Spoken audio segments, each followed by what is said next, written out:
और बचपन से ही कहीं न कहीं बचपन की शिक्षा का एक बहुत बड़ा योगदान रहा है। प्रथम से लेकर 10वीं तक की अपनी जो पढ़ाई है वो Vidya Niketan group of schools के छात्रावास में रह कर किया हूँ। प्रेम जी बचपन से ही मैंने सचमुच का प्रेम है। तो प्रेम और दीपक दोनों लोग मेरे पास आया करते थे बहुत सारे क्वेश्चंस लेके। तो ये ललक केवल उस समय नहीं था, ये ललक इसने लगातार बनाया रखा।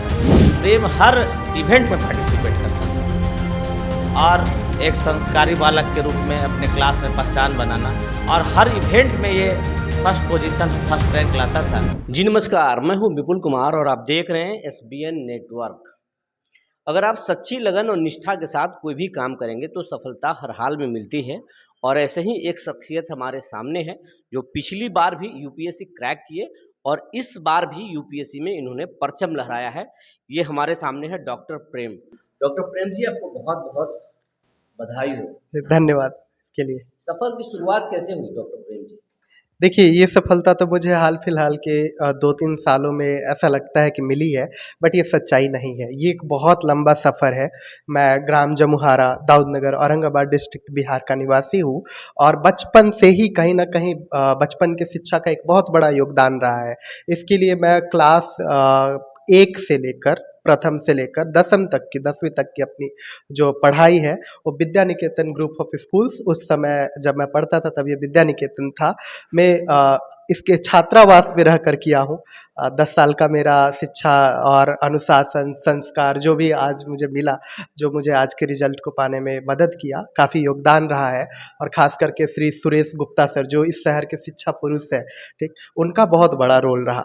तो जहाँ तक बात है बेसिक एजुकेशन का और हमारे बेसिक एटिकेट्स का, संस्कार का जो एक बहुत इम्पोर्टेंट रोल प्ले करता है, डिसिप्लिन का, तो ये चीज़ें भी मुझे बहुत ज़्यादा कंट्रीब्यूट की सबसे पहले एक डॉक्टर बनने में, क्योंकि मैंने अपने MBBS का जो कोर्स किया है वो जवाहरलाल नेहरू मेडिकल कॉलेज भागलपुर से किया है जो कि बिहार में ही है। और उसके बाद फिर मैं as a doctor, junior resident doctor AIIMS New Delhi में 2 साल काम किया और तब मैं डिसाइड किया कि क्यों ना मैं सिविल सेवा परीक्षा का तैयारी करूं। और ये मेरा तीसरा अटेम्प्ट है। दूसरे अटेम्प्ट में मेरा रैंक 677 था और मुझे भारतीय रेलवे प्रबंधन सेवा प्राप्त हुआ था। और इस बार काफ़ी लोगों के आशीर्वाद के कारण और मेरे स्कूल का बहुत बड़ा योगदान के कारण आज मेरी रैंक 130वीं है पूरे भारतवर्ष में। और ये लगभग तय है कि मुझे भारतीय प्रशासनिक सेवा IAS मिलेगा। ये आप ये मानते हैं कि स्कूलों की भूमिका, प्राथमिक शिक्षा दीक्षा की भूमिका आगे जाकर के आपके करियर में बनता है? देखिए, कोई भी चीज़ बनता है तो 2 चीज़ होता है। जैसे एक घर बनता है तो हमें सामने उसका दरवाज़ा खिड़की दिखता है, लेकिन उसका पिलर तो छिप जाता है अंदर। तो अभी जो मैं सफलता प्राप्त किया हूँ तो उसमें लगता है कि अभी के जो चीज़ें हैं, जो मैं पढ़ाई किया हूँ उसका रोल है। लेकिन पिलर क्या है? आप तभी पढ़ पाओगे जब आपके पास डिसिप्लिन हो, एक बैठकर पढ़ने की क्षमता हो, ये एग्ज़ाम लिखने का एक अच्छा हैंड राइटिंग हो, एक अच्छे बेसिक्स आपके जो हैं मैथ्स के, इंग्लिश के, इन सब्जेक्ट्स बहुत ही क्लियर और बहुत ही अच्छे हैं। और ये सब चीज़ें हायर एजुकेशन में नहीं मिलता। हायर एजुकेशन में हायर कॉन्सेप्ट्स मिलते हैं, लेकिन जो इनके अंडरलाइंग करेंट्स है वो कहीं ना कहीं विद्यालय परिवार से, जो आपका प्राथमिक शिक्षा जहाँ पर होती है, माध्यमिक शिक्षा, और जैसे मेरी विद्या निकेतन में हुई तो वहाँ से काफ़ी ज़्यादा मिलता है, काफ़ी ज़्यादा रोल है उसका। आगे क्या करना चाहते हैं आप? जी देखिए, मुझे एक भगवान का निर्देश तो मिल ही गया है कि मुझे भारतीय प्रशासनिक सेवा में रहना है। तो मुझे सरकार के द्वारा जो भी मैंडेट मिलेगा, जिस फील्ड में जनता के लिए काम करने का, लोगों के लिए काम करने का मौका मिलेगा एज अ ऑफिसर, तो मैं ज़रूर उसमें कंट्रीब्यूट करूँगा। डॉक्टर प्रेम जी, आपसे 3 कैडर लिया जाएगा, आपसे चॉइस लिया जाएगा कि आप कौन से कैडर में जाना चाहते हैं। तो आप बताइए हमारे दर्शकों को कि सबसे पहले प्रायोरिटी क्या होगा, आप किस कैडर में जाना चाहेंगे? जी, ये कैडर ऑलरेडी ले लिया गया है हम लोगों से, इंटरव्यू के पहले मांगा। लेकिन आप क्या चाहेंगे? आपसे तो ले लिया गया है, लेकिन गवर्नमेंट देती है, अलॉट करती है, लेकिन अगर आप क्या चाहेंगे कि हमको कौन सा कैडर मिले? देखिए मैं कहीं भी काम करूँगा, मेरे लिए पूरा देश एक है, लेकिन अगर मेरी पूछा जाए कि एक मेरी अपनी क्या वो है, तो मैं बोलना चाहूँगा कि मैं सबसे पहले बिहार में ही रहकर काम करना चाहूँगा। दूसरा, चूँकि पहले झारखंड बिहार का पार्ट था, तो अभी भी बहुत ज़्यादा कल्चरली और लोग पीपल टू पीपल कनेक्शन जो बोलते हैं झारखंड के साथ काफ़ी है, तो मैं वहाँ भी काम करना चाहूँगा, यूपी में भी काम करना चाहूँगा। ये सब पसंदीदा कैडर है मेरे, लेकिन इससे बढ़कर यहाँ काम करने की ज़रूरत है बिहार में, अभी भी मानते हैं कि बहुत पिछड़ा हुआ है अपना बिहार? देखिए इसमें इसको मतलब टाला नहीं जा सकता कि बिहार पिछड़ा हुआ नहीं है, लेकिन प्रोग्रेस बहुत है। आज की बात करें, 10 साल पहले बिहार का बहुत कम ग्रोथ था, आज का जीडीपी ग्रोथ 11% है। बिहार की कई पॉलिसीज़ हैं, आज हम देख रहे हैं कि बेसिक इंफ्रास्ट्रक्चर काफ़ी सुधार हो रहा है। बिहार की पॉलिसी है, जैसे स्टार्टअप पॉलिसी है, जीविका, आप लोग कई बार देखते होंगे कि जीविका जो एनजीओ है, सोसाइटी है, काफ़ी ज़्यादा काम कर रही है। प्लस 35% जो बिहार गवर्नमेंट ने विमेन के लिए रिजर्वेशन दे रखा है। ये सब इतना रिमार्केबल स्टेप है कि मैं उम्मीद करता हूँ अगले 5 से 10 साल में बिहार एक गरीब और पिछड़ा स्टेट नहीं रहने वाला। मैं तो ये उम्मीद करता हूँ कि अगले 10-15 साल में बिहार इस देश का सबसे सर्वश्रेष्ठ स्टेट होगा जहाँ पर लोग आकर काम करना चाहेंगे। बहुत बड़ी बात आपने कही। Thank you. ये डॉक्टर प्रेम, आप बताएं कि यूपीएससी में जो इंटरव्यू होता है उसमें कई रोचक सवाल किए जाते हैं, ये हमारे दर्शक जानना चाहेंगे आपसे। आपसे इंटरव्यू में क्या पूछा गया था? देखिए मेरा एक हॉबी है कि मैं थोड़ा कॉफ़ी बनाना और कॉफ़ी एंजॉय करना पसंद करता हूँ, तो ये मेरे हॉबी में था। तो एक रोचक सवाल ये पूछा गया था कि भारत में कॉफ़ी किसने लाया।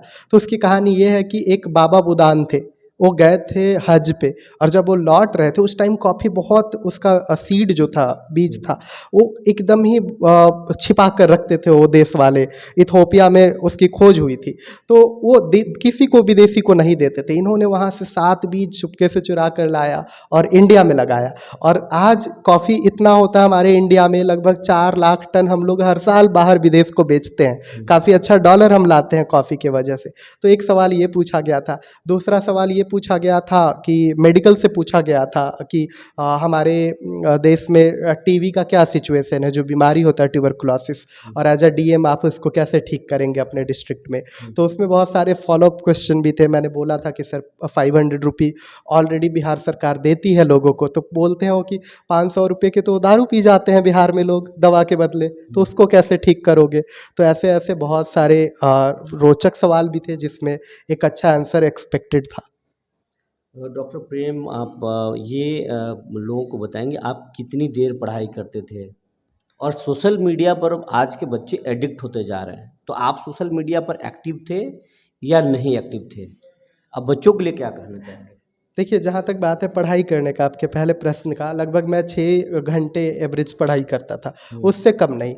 नॉर्मल दिनों में जब एग्ज़ाम नज़दीक नहीं होता था, और मेरा रूटीन था, बिना रूटीन का मैं कभी नहीं रहा। मैं सुबह जगता था, पूरे दिन का क्या दिनचर्या है आज भी मेरे फ़ोन में पड़ा हुआ है, मैं उसको नोट करता था कि आज क्या क्या करना है, और टारगेट रखता था 6 साढ़े 6 घंटे विषय पढ़ने का, और कुछ कुछ चीज़ें 1-1.5 घंटे अलग अलग चीज़ें, न्यूज़पेपर, ये सब पढ़ने का, ठीक। और उसके बाद जब नज़दीक एग्ज़ाम आए हैं, जैसे जब मेरा मेंस का परीक्षा था, तो उसके 2 महीने पहले मैं अपना स्टॉप वॉच लगाकर नेट 11-11 घंटे भी पढ़ा हूँ, क्योंकि रिजल्ट लेना था। दिमाग में ये था कि इस बार कर जाना है, वापस से फिर से इस प्रोसेस से बाहर निकल जाना है। तो मैंने इतनी भी मेहनत की।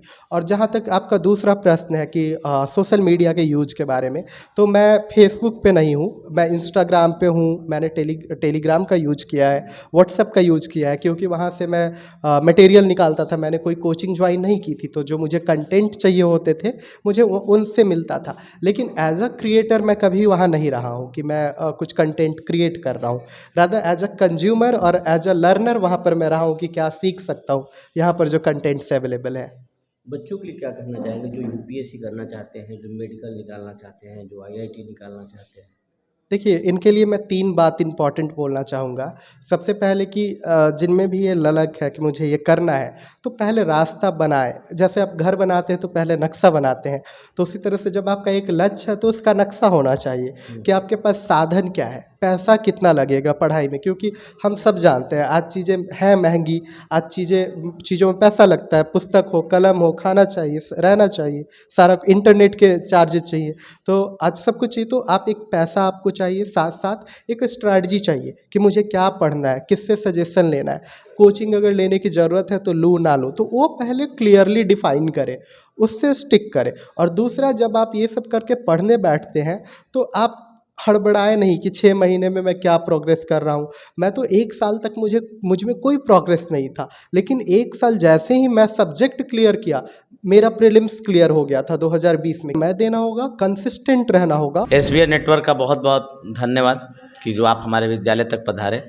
डॉक्टर प्रेम कुमार जी शुरू से ही विलक्षण प्रतिभा के विद्यार्थी रहे हैं, और जैसा कि डॉक्टर प्रेम जी ने बताया, क्लास 1 से लेकर 10th तक की शिक्षा विद्या निकेतन छात्रावास में रहकर ग्रहण की।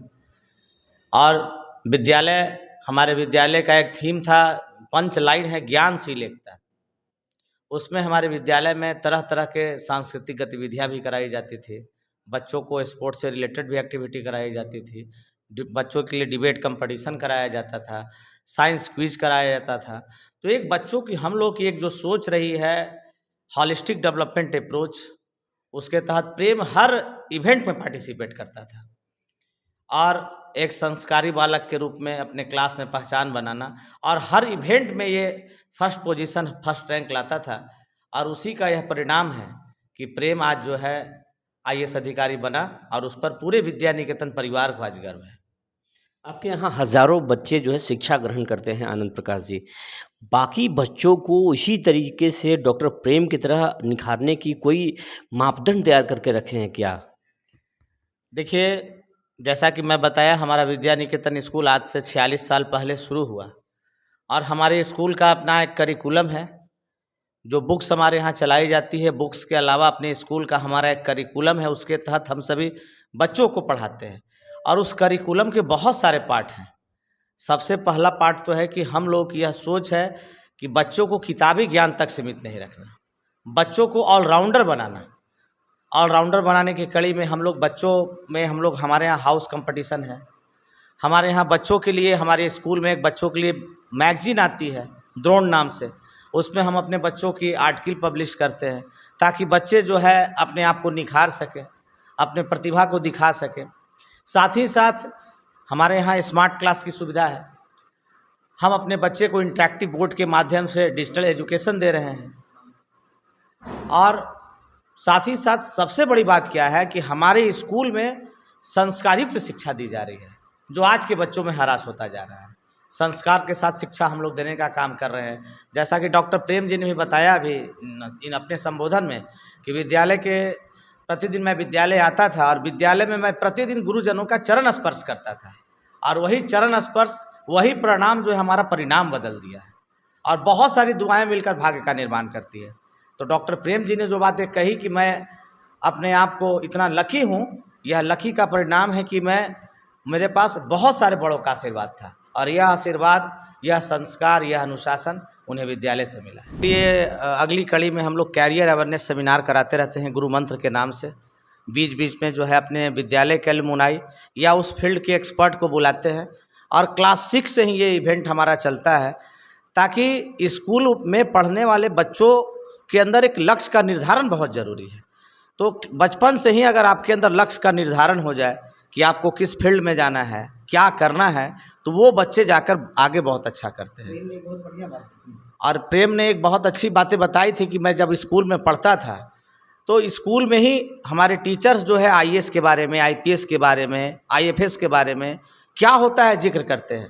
तो स्कूल में दिया गया ज्ञान बच्चों के जीवन में बहुत मायने रखता है, और एक बच्चों के जीवन में अमिट छाप छोड़ देता है। हमारे विद्यालय के हजारों अलुमनाई जो है बहुत अच्छा कर रहे हैं, और हर क्षेत्र में, चाहे वो फिल्म इंडस्ट्री का क्षेत्र हो, चाहे वो कला का क्षेत्र हो, चाहे वो राजनीति का क्षेत्र हो, चाहे वो शोध का क्षेत्र हो। अभी रिसेंटली गेट का रिजल्ट आया, हमारे संस्कार विद्या का एक लड़का आलोक कुमार, जो बाजार वर्मा का रहने वाला है, नर्सरी से लेकर 12th तक की शिक्षा इसने ग्रहण की, और पूरे इंडिया में गेट में इसका 40 रैंक आया है।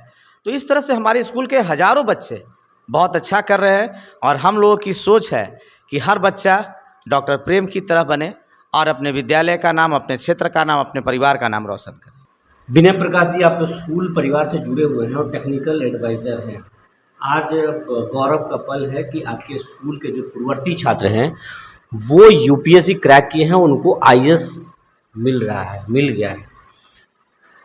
क्या स्ट्रेटजी है आपके यहाँ? करीब 2000 से ज़्यादा बच्चे पढ़ते हैं, क्या स्ट्रेटजी है? बाकी बच्चों के लिए क्या आपके पास योजना है? सबसे पहले एसबीएन नेटवर्क को बहुत बहुत धन्यवाद कि आप लोगों ने इतने शॉर्ट नोटिस पे प्रोग्राम में आने की कोशिश की। और मैं सबसे पहले डॉक्टर प्रेम कुमार को धन्यवाद देना चाहता हूँ, बधाई देना चाहता हूँ कि ये विद्यालय के लिए बहुत बड़ा गर्व की बात है कि आप इस छोटे जगह से आते हुए और एक इतने बड़े मुकाम को हासिल किया। ये पूरे शहर के लिए ही नहीं, पूरे राज्य के लिए एक प्रेरणा का स्रोत होगा कि एक छोटे जगह से, एक छोटे से स्कूल से एक बड़े से बड़े मुकाम को हासिल किया जा सकता है। और आगे का स्ट्रेटजी के रूप में हम लोग ये प्लान कर रहे हैं कि जैसे जो भी हमारे सक्सेसफुल स्टूडेंट हैं, अलुमनाई का काफ़ी बड़ा स्ट्रॉन्ग नेटवर्क है हम लोगों का। प्रेम के जैसे और भी बहुत सारे स्टूडेंट हैं जो विभिन्न क्षेत्रों में अच्छे अच्छे मुकाम पर पहुँचे हुए हैं। उनको टाइम टू टाइम बच्चों से इंटरेक्ट कराना और उनके उनका जो एक्सपीरियंस है बच्चों तक पहुँचे। उन्होंने जो गलतियाँ की हैं या जो गलतियाँ कर सकते हैं बच्चे आज के डेट में, जिन्होंने अपना एक्सपीरियंस जो उन्होंने गेन किया है, जो हमारे अलुमनाई हैं, वो बच्चों के साथ में शेयर करें ताकि बच्चे अपने आप को और ज़्यादा निखार सकें। आने वाले समय पे और भी ज़्यादा तो नहीं, और भी लोग भी प्रेम की तरह बन सके, ऐसा भरपूर प्रयास किया जाएगा। मुझे याद है वो दिन जब मैं भी पढ़ाई करता था। मैं प्रेम से शायद 4 या 5 क्लास आगे हुआ करता था। मेरी भी शिक्षा दीक्षा विद्या निकेतन से ही हुई। तो जिस समय पढ़ा करता था मैं बाहर से, जब भी आता था तो प्रेम में एक ललक होता था। प्रेम पास में आके प्रेम और उसके साथ में एक और उसका एक जस्ट लाइक मेंटर हुआ करता था, दीपक नाम था। आज वो इस दुनिया में नहीं है। तो प्रेम और दीपक दोनों लोग मेरे पास आया करते थे बहुत सारे क्वेश्चंस लेके। मैथमेटिक्स का क्वेश्चन हुआ करता था, साइंस का क्वेश्चन हुआ करता था कि भैया ये क्वेश्चन हमको पूछना है। तो ये ललक केवल उस समय नहीं था, ये ललक इसने लगातार बनाए रखा। मुझे लगता है उसी ललक और उसी संस्कार, उसी अनुशासन और उसी लगन का परिणाम है कि आज प्रेम ने इस रिज़ल्ट को हासिल किया है। और पूरे विद्यालय परिवार की तरफ से, पूरे शिक्षकगण की तरफ से और ख़ासकर हमारे जितने सारे लोग मैनेजमेंट टीम है, सब तरफ से प्रेम को ढेर सारी शुभकामनाएं। प्रेम जी बचपन से ही माने सचमुच का प्रेम है। आज तक इसको नटखटपन करते हम देखबे नहीं किए और न किसी से कोई झगड़ा झंझट करते देखे। बहुत ही शांत स्वभाव का और सबसे अलग पढ़ाई में पूरा मन लगाता था, इसमें दो मत नहीं है। आप विद्यालय परिवार के जो है सीएमडी हैं सर, आपने स्कूल की स्थापना की है, तो क्या बचपन में प्रेम जी को देख करके आपको लगा था कि एक दिन ये आईएएस बनेंगे? इतना तो ज़रूर महसूस हो गया था कि गंभीर है, शांत स्वभाव का है और एकदम जो नटखट बच्चे उनसे अलग रहता है। तो इतना तो समझ में आ ही रहा था कि ज़रूर इसके अंदर कुछ विलक्षण प्रतिभा है। पढ़ने में भी बहुत तेज़ था, हर साल स्कूल से अवार्ड लेता था। बहुत सारा कप शील्ड इसके घर पर होगा स्कूल का, हैं बराबर यहाँ से हर साल मिलता था जो भी प्राइज़ वगैरह, उसमें ही ज़रूर रहता था। और बराबर इसका सीखने की प्रवृत्ति इसके अंदर काफ़ी थी।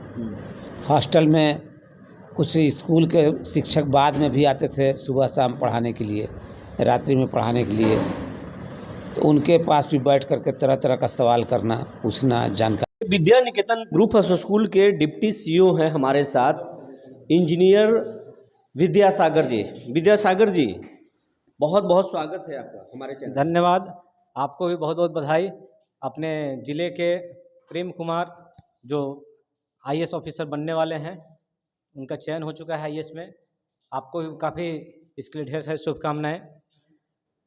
जैसा कि हम लोग जान रहे हैं कि प्रेम कुमार 130 रैंक लेके आए हैं और आज पूरे ज़िला का नाम पूरे देश में रोशन किए हैं। आज जमुहार गांव को हर कोई जानना चाह रहा है कि हाँ, एक छोटे से गांव के बच्चा होकर कैसे ये इतना अच्छा कर लिया। 4 साल के उम्र में आपके स्कूल में थे, लंबे समय तक आपके स्कूल में ये पढ़ाई किए, उसके बाद ये कॉलेज में गए, ये पढ़ने में आपको लगा था कि ये एक दिन बच्चा आईएएस बन जाएगा? आईएएस तो नहीं, लेकिन ऐसा ज़रूर फील हुआ था कि नहीं, सफल नागरिक बनेगा, क्योंकि जो गुरु की बातों को आत्मसात कर लेता है, जिसका नेचर होता है ऑब्जर्विंग करना, नहीं कि हाँ हर चीज़ के लिए रिएक्ट नहीं करें। ये पहले किसी चीज़ को ऑब्जर्व करता था तब उस पर रिएक्ट करता था। आज के डेट में बच्चों में अभाव हो रहा है कि चीज़ को अडॉप्ट नहीं करें, डायरेक्ट उस चीज़ पे रिएक्ट करते हैं, चाहे घर पर हो या स्कूल में हो। बच्चे आज के डेट में सुनना कम और कहना ज़्यादा चाहते हैं। अगर बच्चों में इस चीज़ का अगर पालन करने लगें कि जो गुरु की बातों को आत्मसात करेंगे, गुरु की चीज़ों को पकड़ने लगेंगे कि नहीं हमको इस चीज़ को आगे उसी चीज़ पे राह पर चलना है जो गुरु हमको राह दिखा रहे हैं, तो बच्चे ज़रूर एक दिन अच्छा करेंगे। ये बचपन से ही प्रतिभावान था बच्चा, और जो भी सवाल दिया जाता था उस चीज़ को एक तरीका से नहीं, दो तरीका से सॉल्व करता था। बाकी जो चीज़ को जैसे आम बच्चे सॉल्व करते हैं उस तरह से नहीं, अपने नए तरीका ईजाद करता था कि नहीं हमको कुछ अच्छा करके दिखाना है, कुछ अलग, अपने आप को हर जगह अलग साबित किया।